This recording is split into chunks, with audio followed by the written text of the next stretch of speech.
I often get asked, how much should you spend on a gaming PC? And should I try to put together a list, build it myself, even if I don't really know what I'm doing? Or should I just buy a pre-built system?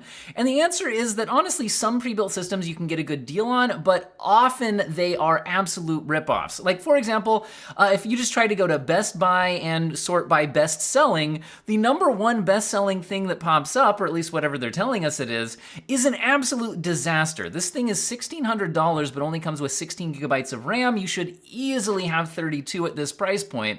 It comes with an RTX 4060 Ti, which in and of itself shouldn't be in a build this expensive, but second of all, is it the 8 gigabyte or the 16 gigabyte version? And you might not even know there are two different versions, and even if I sort by specifications, it still doesn't tell us, and if I scroll down, it still doesn't tell us, and it still doesn't tell us, and eventually we get way down here where we find out that it does only have the 8 gigabytes of VRAM in a $1,600 build. This doesn't make any sense at all. So the point is, you can easily get ripped off on a pre-built system, even if some good deals are out there.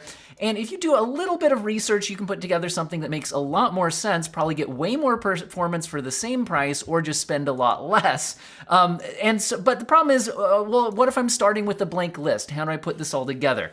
So let me give you guys some advice that will help you put together your own list, or you could adjust mine, but again, pricing varies on the market. So one thing I recommend, I'm not sponsored by them in any way, is PC Part Picker, because this then allows you to sort prices low to high and put together things in a convenient place.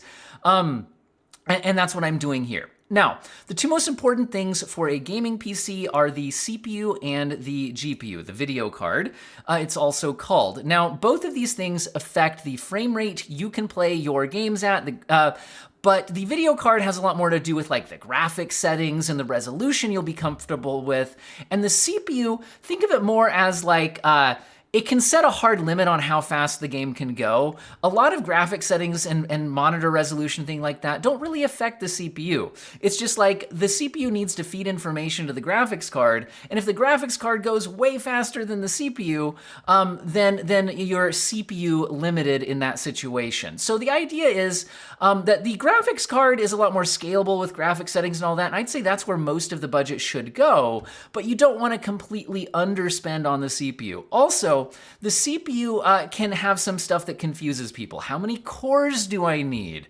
The CPU is only compatible with certain motherboards, whereas video cards you can plug into just about any motherboard that's reasonably modern.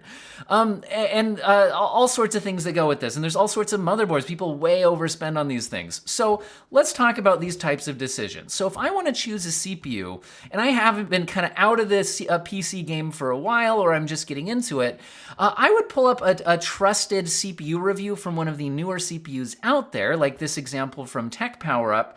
And that includes a lot of CPUs on their list, and you can kind of see how they scale relative to each other. But one thing you need to understand once again about CPU performance is that usually, if you're on a relatively modern CPU, your gaming performance is actually going to be GPU limited, meaning you're unlikely to actually see much performance difference in gaming between these CPUs if you're playing at fairly reasonable graphics settings in fairly new games. It's older games or esports titles that are super easy to run where you might become more CPU limited and it becomes a little more performant. Performance based on the CPU. Anyway, the 9800X3D as of the time of filming is currently the fastest CPU out there, but you can see as you scroll down this list that a lot of stuff can get fairly close to it, within 20% or so of the performance. Like here we're seeing like a Ryzen 5 7600X reaching almost within 20% of the performance of that 9800X3D, but you're going to be spending a lot less for this. Like if I go here to CPUs and we compare the difference, we're going with, okay, 9800X3D, I would be spending $472 on one of those if I was going to buy one today. Whereas a 7600, let's type in Ryzen so we get the current gen stuff. Ryzen 7600, there's a X version and a non-X version, and I can get one at $170 or looks like just under $200. Now the X version is technically slightly faster, but doesn't come with a in-the-box CPU cooler. Here in the end, I'd probably end up buying a cheap CPU cooler anyway for this $20 to $30 price difference. So I think it makes sense in this case to get the 7600X since it actually costs less. So I'm going to go ahead and add this to the build as a placeholder. But you might be like, oh, this is only 6 cores. I heard definitely get 8 cores, all of that. Now, let's talk about that for a second. Also, okay, you're getting AMD. Why not Intel? So again, I think this does make sense to address a little bit. Intel's latest chips have been getting some price cuts and things like that. But if you look at them in terms of gaming performance on a list like this, for example, something like the Core Ultra 7 265K is in a very similar gaming performance class to the Ryzen 5 7600X, but it would actually do a lot better if we were looking at application performance. So if you're doing something besides gaming that uses lots of cores, then it's possible that these Intel CPUs could actually be a much better deal. If you look at something like the Core Ultra 7 265K, it's now faster than a 9800X3D in average on heavily multi-threaded productivity workloads. So I'm talking mostly about gaming performance, where 6 cores is still fine, honestly. The 7600X is going to be fine.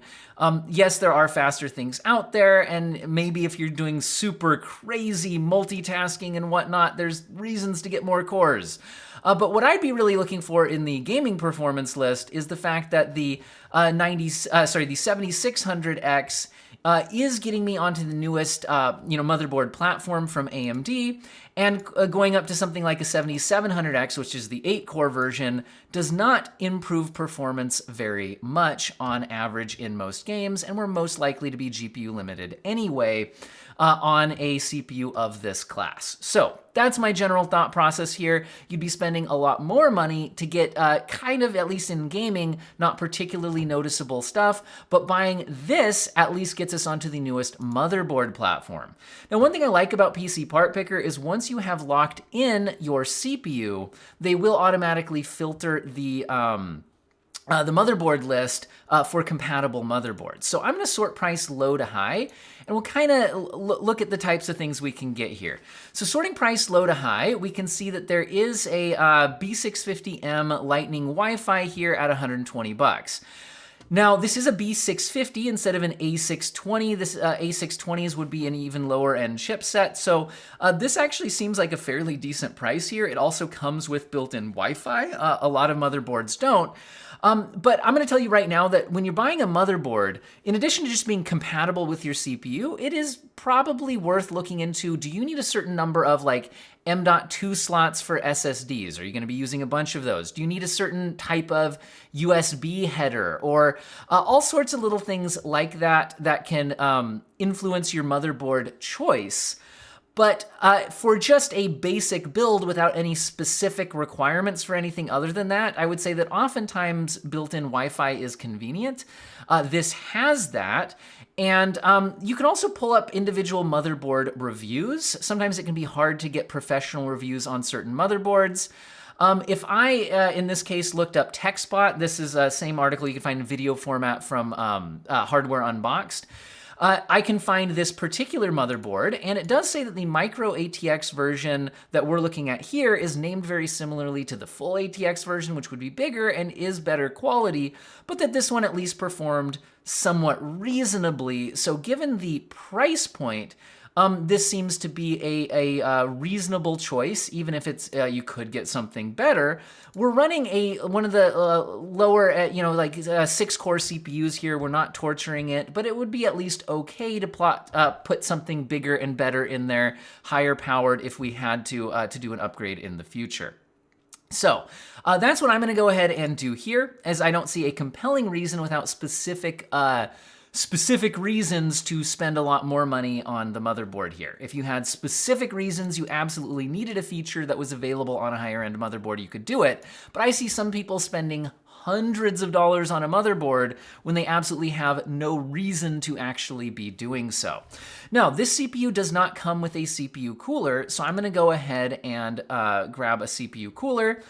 And you don't need to overspend on these. This is another place where I think people spend way too much, is getting these big, fancy CPU coolers that are completely unnecessary. Oftentimes, these like RGB AIOs, like, yes, I could spend $160 on that. I don't need to. Honestly, unless you have a reason for aesthetic reasons or you're getting some super heavy powered CPU, something like this Thermalright Peerless Assassin air cooler is absolutely completely fine, and it only costs $35. If you prefer having RGB on it, you could spend another $3. I mean, it's a slightly different model here. You get the idea. Now, personally, I don't want my gaming PC lighting up rainbow colors, so I'm just gonna not bother with the RGB. But if you want the RGB, you go right ahead. Remember, I'm giving you general build advice here, not anything too specific. All right, so we have locked into a modern motherboard platform with a modern CPU that's way more powerful than what's in gaming consoles. We've got built-in Wi-Fi, all of that. Okay, so the next most important thing on the build is definitely the video card, but let's actually throw together the rest of the system, and then I'll talk about how by building this modern modern CPU and motherboard-based platform, there's gonna be a lot of room to scale the video card based on the budget. So let's put in the rest of the system. So another thing that the motherboard kind of controls is what type of RAM, your system memory, is compatible. So now that we've already locked the CPU and in there, we're only going to see compatible stuff on this list, but what's your best choice? Well, if we're on these Ryzen processors for the modern Ryzen platforms, the general advice is that the price to performance sweet spot is 6,000 speeds, and then the CAS latency, where lower is better, with the speeds higher is better. With CAS latency, lower is better. CL30 timings seems to be another kind of sweet spot here. So this should get us a good choice. Now, how much RAM and how many modules should you get? 2x16 is going to be a very good choice for anything other than you have some weird specific productivity use case for more than 32 gigabytes of RAM, because for gaming, 32 is absolutely enough. Or if you needed less because you were on just the absolute ultra budget kind of situation here. So it looks like here we can get for $77 a 2x16 kit of CL30 DDR5 6000 memory. Now, one other thing I would check is some memory to reach its speeds. I mean, pretty much all these, by the way, just build advice. Your RAM's not gonna automatically hit these speeds. You do need to go into your motherboard BIOS and enable it when you do your build, but you'd rather it just kind of happen automatically. And, well, I mean, you still have to click the button, but you don't want to set manual timings. That's a bit of a headache. So for that to be the case, I would double check that it supports AMD if you're building an AMD system, AMD Expo, or it supports Intel XMP if you're building an Intel system. Some of them I've noticed only specifically stay one or the other. So I think to avoid any potential headaches on that, I am double checking that this does say AMD Expo is supported here. So that's good. We've got our RAM sorted out. I'm gonna go ahead and add this to the system. Okay, we've got a modern platform ready to go. Now, we do also need some storage. So let's talk about that for a second. So first of all, definitely buy an SSD. And in general, unless you're kind of going for backup storage and you're out of M.2 slots, at this point it would make sense not to get a SATA SSD. You could get one that slots into the SSD slot on your motherboard. But there's a lot of choices out here. Now, one thing, let's talk about capacity. If you're on a pretty low budget, you could always get 1 gigabyte, sorry, not 1 gigabyte, geez, 1 terabyte, so about 1,000 gigabytes. But honestly, game sizes are pretty big these days. Personally, I wouldn't want to go below a 2 terabyte drive unless I'm on a pretty strict budget. So I'm going to sort this for about 2,000 gigabytes or so minimum. But again, also I want SSDs. But not only do I want SSDs, I don't, like I said, I don't see any good reason to get a SATA drive unless it's kind of a backup or I'm on a super budget. They're not even that much less expensive. So PCIe At least 3.0 drives can be fairly quick. I'm also going to allow 4.0 and 5.0. And generally 4.0 I think is kind of the sweet spot right now on speeds and price and performance and all that. But between 3.0, 4.0, and 5.0, you're not, at least for gaming, going to really notice much of a difference. So I'm going to sort price low to high. And do I notice anything right off the bat? Well, there's a PCIe 3.0 drive here for about $90. But I do see a 4.0 option at $93, but no reviews on it, at least on PC Part Picker. Now I see for another couple of dollars, I get one with a bunch of 5-star reviews that's a PCIe 4.0 drive. Now the other thing I'm gonna do is actually open this up, and I'm going to double check what kind of speeds it states. And this is telling me that we're getting read-write up to 5,000, looks like 5,000 megabytes per second for both. The point is that those aren't super low speeds, because just because you're on a PCIe Gen 4 drive, it doesn't actually mean it's anywhere near maxing out those speeds. So this one looks perfectly reasonable. We're only spending a few dollars more than the one that was didn't have all the reviews on it and whatnot. So I'm gonna go ahead and slot this one into the system. Feel free to make other choices. Like I said, I'm getting at least two terabytes. You could, maybe you know that you wanna have 50 games installed at once and you need 4 terabytes, or multiple drives, or all of that. But again, you can add more drives in. You can check how many M.2 slots are available on your motherboard, but you can also fall back to SATA drives if you need to. Especially for older games, it's not gonna really matter too much. All right, so video card.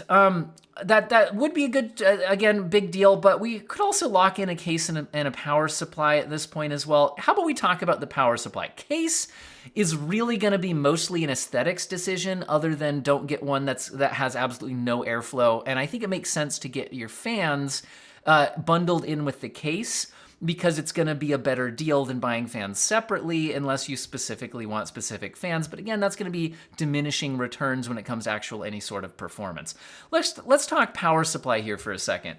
Now, power supplies can get pretty confusing, and I'll also say that the power supply is something that if you buy a decent one, doesn't have to be amazing, but if you buy a decent one with enough power and reasonable quality, then you're not gonna have to necessarily rebuy it. This is something that you could get a decade out of. You can upgrade a lot of parts and keep the power supply. But what do we get, right? If I just sort price low to high, I mean, there's these $25 power supplies, and well, what do we need? Well, one thing is it depends a lot on your graphics card. So we do want something that can support whatever graphics card we're gonna buy, but I'd also like some headroom on that. So you know what I'm gonna do? Also, like, there's also these 80+ ratings. These are not quality ratings, they're efficiency ratings, but by sorting for at least 80+ gold or better, you're gonna at least filter out some of the complete junk. But again, they're still not quality ratings. So it can be hard to tell like how good something is. Now, one thing I did find is there an up-to-date power supply tier list? And the latest one I can find that I honestly don't know a huge amount about, but I tried to research, and it does seem somewhat reasonable, is this SPL's PSU tier list. It seems to be a lot more up to date than the older Cultists tier list. And the idea here is you can find your brand and your model that you're looking at, and it'll give it a tier, A, B, C, D, F, etc. And generally, it'd be nice to be in at least the B tier or so, and you probably don't have to worry about too many headaches. You don't need to overkill it here either, unless you have some really good reason to do so. Now, what I'm noticing when I sort through these power supplies here, priced low to high and just with the efficiency ratings, one thing that jumped out at me is sometimes you get particularly good deals on something. Honestly, like a 650 watt power supply is fine. Now, these Apevia brands don't seem to score well on the tier list. And this Thermaltake Tough Power GX2 isn't one of their higher rated ones. I think it was like a C something on that tier list, maybe a C minus. And it's 600 watts, it's not modular. By the way, modular means can you disconnect the cables if you're not using them and just only connect the ones you want. It can allow for like a cleaner looking build, that kind of a thing. So one thing that jumped out at me was if I scroll down this list a bit, I do start seeing an 850 watt here. on this. Looks like a Cooler Master MWE Gold 850 V2, and I did pop over to the tier list and notice that that did seem to be a B plus rating as far as I'm reading it here. So it seems like it would be fine. And 850 watts, if you're not on a super power hungry CPU like some of the bigger Intel ones, you can pair this with nearly any GPU out there. I mean, like maybe I wouldn't put a 5090 on it. Could probably still make it work though. Because again, our CPU is not drawing a lot of power. That's again, one of the good things about the AMD CPUs right now compared to their Intel counterparts is they're generally a lot less power hungry. So I think a CPU like this, again, you could search in more detail on all of these. I would be comfortable pairing this with nearly any GPU out there on this system, other than maybe a 5090 or 4090, but those aren't really price to performance parts I'm gonna be considering here. And honestly, I did run my 4090 on a 850 watt CPU for a while and didn't really have any issues. 5090 is even more power hungry, but again, diminishing returns on the value of that part, right? Anyway, so this I think will be fine. Now, case-wise, I'm just gonna say that a huge amount of the case choice is just aesthetics. But it does need to be big enough to fit your graphics card. Some graphics cards are pretty long. So you could slot in your graphics card first and then make sure it doesn't rule it out, but then I'd still check the specs for the length of the graphics card, and then cases should state how long of a graphics card that they can support.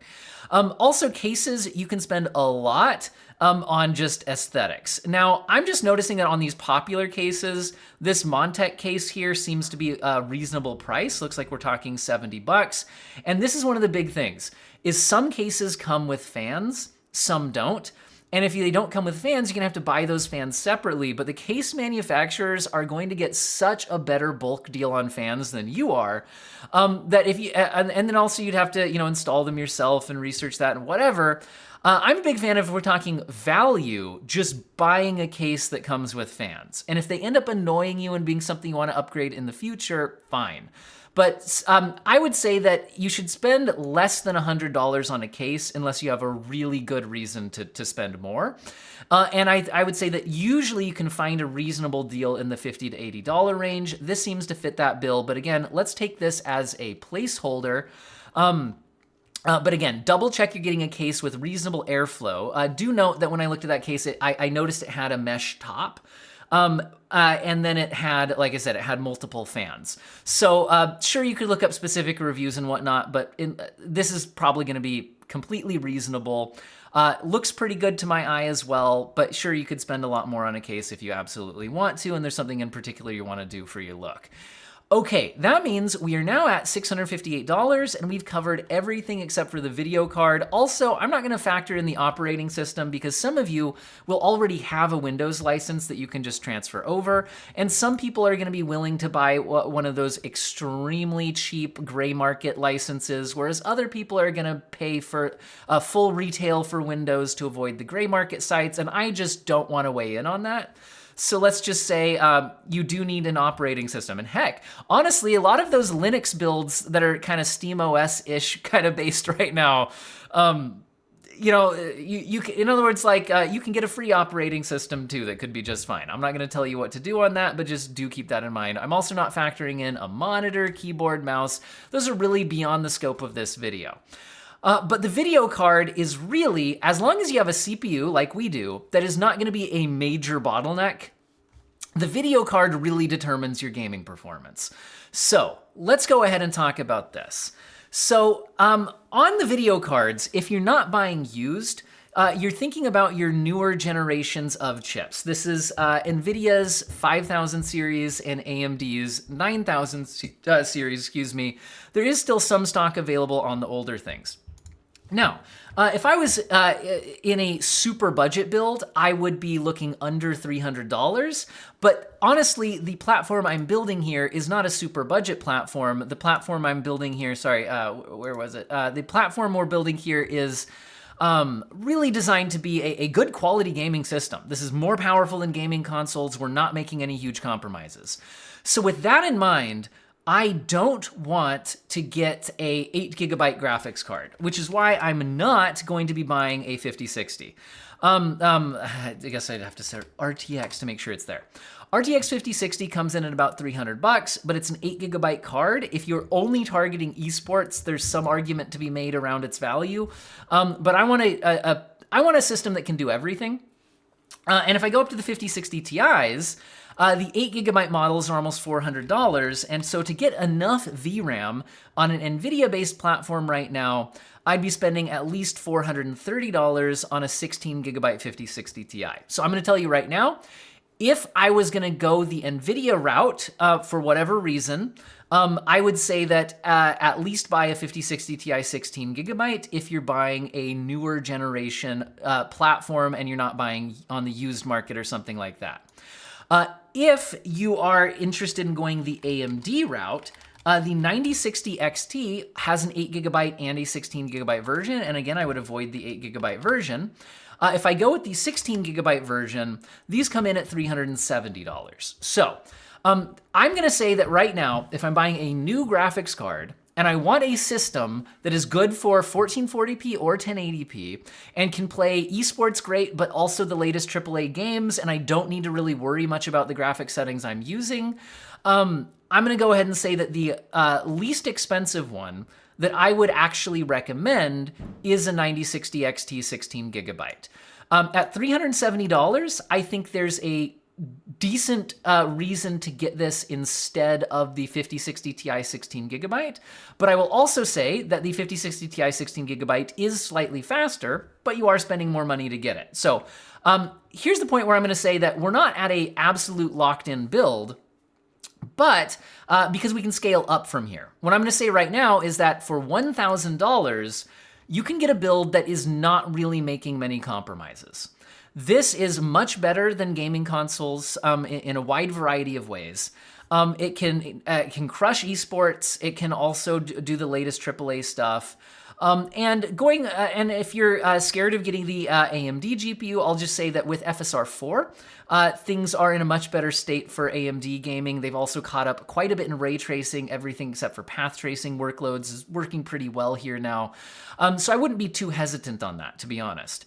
Now, if I was going to spend more, I would say that my next step up in graphics card would be the 5060 Ti 16 gigabyte. So if I did want, for whatever reason, to either get an NVIDIA card because you're just more comfortable with that, or honestly, you just want to spend a little bit more. There's a little bit more in your budget. The 5060 Ti is a little bit faster than the 9060 XT. And it is also, like I said, the NVIDIA feature set's a little bit better. You do get multi-frame gen now. You do get DLSS 4, which is more widely available than FSR 4. So there would be some reason to do this. Now, these are often not in stock at $430. So I will say that if you start to spend closer to $500 on these, which sometimes that's the lowest price you can get, not a great idea. But if this is in stock right now at $430, I do think that that actually could make sense as an upgrade here, and we're still under $1,100. So I think right here, we are in very good shape on this build. I think people are gonna be very happy with this system, and like I said, we're spending just a little over $1,000. Now let's circle back around for a second to remember that best-selling gaming pre-built on Best Buy, right? Look at where we're at in comparison with this. Now, our CPU is maybe not faster, but it's at least in a similar ballpark. If we want to compare with that, where was my Tech Power Up review here? Again, the 14700 in gaming is a bit faster. So they had a slightly higher end CPU. It's probably less than 10% faster in gaming, at least within 10 to 20% faster, but you're usually gonna end up GPU limited anyway. In many situations, that's gonna draw a lot more power. It's gonna be a lot more expensive. But other than that, everything about our build is better. We have twice as much system RAM, we have twice as much VRAM, and we just have a faster GPU. We have twice as big of an SSD. And in general, this Alienware case does not appear to me to probably have the greatest airflow. I would worry a little bit about the upgradability there. So I would say that just about everything about our build is better, or at least roughly on par, and we're spending vastly less money. So obviously you might be like, well, there's better pre-built deals out there. There absolutely are. That was never, I remember right at the start of the video, I said that there are good deals on pre-built systems. I'm just saying it is quite easy to get ripped off on them. And so what we've got here is a much better build in many ways, at least on par in other ways, and it costs a lot less money. But the next thing I would say is, so what if you did have a bigger budget? I would say that this system, the nice thing about this is by not making huge compromises on anything, we can support a much bigger graphics card. And our CPU will be able to keep up in most situations with almost any graphics card out there. I'll tell you when I think you'd start to hit the diminishing returns. So what's the next graphics cards that make sense to step up here if your budget is bigger? Because if your budget is bigger, I say spend it on the graphics card. Okay, a 5070 is faster than a 5060 Ti 16 gigabyte, but it does step you down to 12 gigabytes of VRAM. Now, in most situations, that's not gonna be a big deal. So I do still think it's an upgrade to get a 5070 instead of the 5060 Ti 16 gigabyte overall. In the vast majority of situations, this is gonna be noticeably faster in gaming. And now we're up to about a $1,200 build. So if you had about $1,200, I think that this now makes a lot of sense. Now, one thing I wanna bring up here is Tech PowerUp's relative performance chart. I do not want you to think that this replaces a full dedicated GPU review, but this can give you at least a rough idea of performance scaling between GPUs. But this is not necessarily taking things into account like ray tracing or upscaler differences or VRAM capacity differences. So do not take this as be all and end all. But notice here, if we set the 9060 XT 16 gigabyte as 100% baseline, you can at least get a rough idea of how things are scaling from here, at least a rough idea. So again, we can see that like the 5060 Ti 16 gigabyte was generally a bit faster and cost a bit more money, right? Had the NVIDIA feature set though, which is nice. If we go up to the 5070, we could be talking as much as 50% more gaming performance here. And again, I don't know if that figure is actually perfectly accurate, but the point is it is noticeably faster by spending this extra about $200 on the system. So it is noticeably faster here. Now, once we're here as our baseline, the question can be, when do we start hitting diminishing returns on upgrading our graphics cards? Well, that really kind of depends on what pricing looks like when you're buying. So let's look at other graphics cards. So again, we're at about $1,200 if it's a 5070 based system. So what can we go from here? The next step up from NVIDIA is gonna be the 5070 Ti. Now, if I sort prices low to high, these are supposed to be $750 MSRP, but they're usually sold out at that pricing. So the 5070 Ti that I could find in stock right now would be $840. That's a lot of money. If we add it to our build though, notice that we're right at about $1,500. So if you were at a $1,500 build, then I think that fitting in the 5070 Ti makes sense here. And I do still think it pairs just fine with the 7600X based CPU. There could be some argument that if you're going low settings esports, that maybe spending a bit more on the CPU here could make sense. But the point is, I still think this is a completely reasonable system pairing on everything, and we're at about $1,500. By the way, I want you to notice compared to that Alienware gaming PC, we're still $100 less. And everything about this system is gonna absolutely destroy that. And I know that that's just a particularly bad gaming PC, but again, that's the first thing that pops up when I sort by best selling on Best Buy. Now, are they just trying to sell junk and maybe that's not really their best selling pre-built? I don't know, guys, but that's what pops up when you sort by best selling. Oh my goodness. Anyway, so we've absolutely crushed that. Now, if you have a bit less in your budget, Is there anything in between a 5070 and a 5070 Ti? Absolutely. There's usually some AMD cards in there, depending on their availability. AMD's 9070 series has been out of stock at its MSRP pretty much since launch day. However, the 9070 non-XT we can get for about $600. So if you had a little more money than a 5070, this does get you back to 16 gigabytes of VRAM, and it is generally a little faster than the 5070 when you're not in the heaviest ray tracing workloads. To get a noticeable step up from the 5070 though, the 9070 XT can be a better option, but these have been really hit or miss on their availability at reasonable prices. Looks like one's in stock right now at about $700. So if you couldn't quite get yourself to the $1,500 budget, if you're closer to a $1,400 budget, I would say that this is probably a system that would make sense here with the 9070 XT. The 9070 XT is almost as good as a 5070 Ti. The 5070 Ti is a few percent faster on average, and if you're in the big path tracing workloads though, it does crush the 9070 XT. Also, like I said, DLSS available in more games. 9070 XTs can add in FSR4 through like Optiscaler, but it doesn't always work. You don't want to do that in online games, etc. So I do think there's a meaningful reason to spend the extra $100 on the 5070 Ti based system. But if you're at a $1,400 budget, this absolutely gets you an amazing system. The 9070 XT, I do have the Steel Legend version myself, by the way, and it's good. I'm happy with it. It looks great in a white system. So this is a great system here. Now, the question though might be, once you're at that 5070 Ti or 9070 XT kind of range, I'm gonna go back to the 5070 Ti. Once you're at this price point, does it make sense to go any higher? Right? Because like I said, the $1,000 price point was a great start for a system, and by upgrading the GPU to this point, you're continually getting meaningful upgrades up until we hit this $1,500 build, right? Once we hit this point, this is where it's diminishing returns. I want to show you guys something, right? Like going from that from the 9060 XT up to the 5070 was a meaningful performance jump. Going from a 5070 up to a 9070 XT, meaningful performance jump, and I'm up to 16 gigabytes of VRAM. Going from the 9070 XT up to the 5070 Ti, not as much of a meaningful performance jump on average, but it does get you access to those big path tracing workloads, that kind of a thing.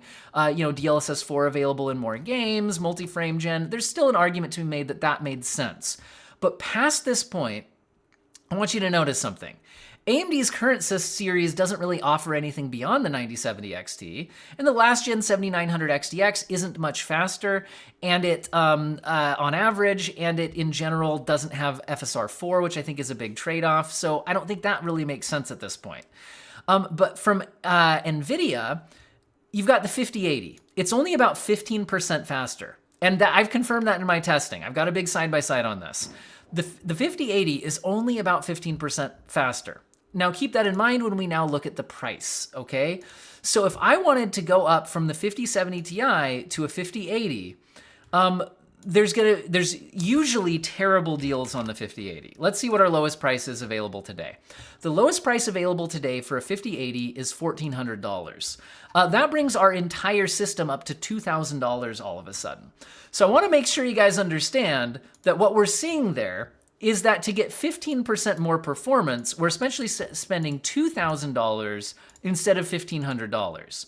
So you're spending 33% more money on the entire system, let alone just the GPU, to get only about 15% more performance. You're not getting any additional VRAM, and I'm gonna argue that 15% more performance isn't particularly noticeable if you're not running a frame rate counter. There's almost no gaming situation where I'd be like, oh yeah, the 5080 can absolutely handle this and the 5070 Ti is just outclassed.